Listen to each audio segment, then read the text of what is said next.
movimento de Stil nasce durante a Primeira Guerra Mundial, em 1917 na Holanda. O seu nome é derivado da revista De Stil publicada na época. Entre os líderes do grupo estão o pintor Piet Mondrian e Theo van Dessenburg, pioneiro do moderno design gráfico. Os membros fundadores queriam, através do movimento de Stil, demonstrar a consciência intelectual, ou seja, eles queriam ir contra o domínio da individualidade e da arbitrariedade que a guerra impunha. Além disso, a interação entre arte, tecnologia e ciência fica muito evidente no movimento de Stil. O design de Stil busca um ideal rigidamente matemático, com princípios de ordem e precisão, expresso através de formas puras, geométricas, utilizando cores primárias, escalas de cinza e linhas retas. A gente pode notar o contraste entre a tensão e o equilíbrio por utilizar de forma precisa a assimetria.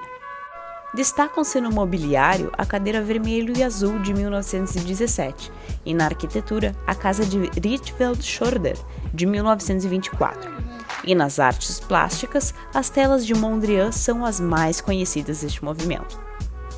O termo neoplasticismo surge nesse movimento e designa a concepção de pintura bidimensional. Van Dessenburg percebeu que a realidade visual era a causa da popularidade do cinema, das ilustrações e da fotografia, reconhecendo assim a quarta dimensão como elemento do design. Algumas características desse movimento, como todos os outros, tiveram influência em criações recentes. Como exemplo, o logo antigo da Microsoft, que contém influência da geometria, das cores e da simplicidade do design. E dentro dessas mesmas características, temos o cubo mágico também como exemplo. Hoje, os designers digitais se agarram a um conceito mais minimalista e funcional, e para isso a gente tem um ótimo exemplo do menu do Windows, que carrega influências da assimetria das disposições das formas geométricas. Ainda sobre o web design, os layouts utilizados para interfaces de aplicativos são organizados a partir de um layout de grade, linhas horizontais e verticais que formam linhas e colunas de ângulos retos, características também do movimento de Stil.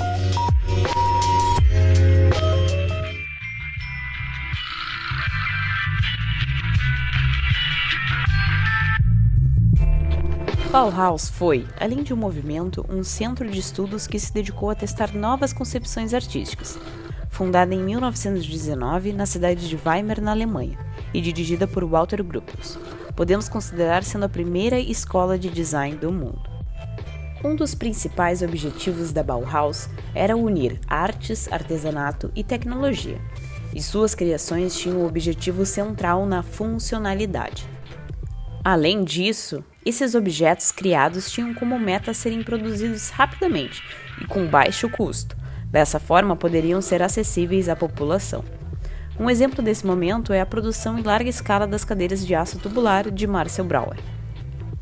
A escola possuía diferentes oficinas de metais, de mobiliário, de tecelagem, de cerâmica e entre outros. E aí surge a ideia de que a forma da arte nasce de um método ou um problema, unindo assim forma e função juntas. Simplificar os volumes, geometrizar formas, priorizar linhas retas eram algumas das características desse movimento, trazendo a premissa de que menos é mais. A tipografia da Bauhaus foi diretamente influenciada pelo movimento de Stil, pois tinha como ideia reduzir a letra a formas mais geométricas a fim de chegar a uma validade universal. Assim, Herbert Bayer cria a fonte Sturm Blond. O movimento possui algumas criações de destaque, como o berço de Peter Keller, as mesas de Brauer, o abajur Wagenfeld-Leuchter, uma luminária simples e geométrica. A influência da Bauhaus pode ser vista ainda nos dias de hoje.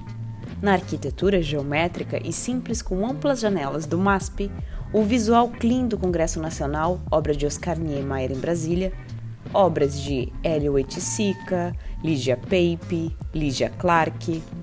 Nos produtos da Apple de Steve Jobs, que se caracterizam pelo minimalismo, formas planas, sem excessos. Nas animações, como a abertura do filme de Monstros S.A., que contam com portas de diferentes simetrias. e também nas artes do último álbum da banda O Terno, Atrás Além, com todo o jogo da assimetria equilibrada das formas geométricas e das cores primárias.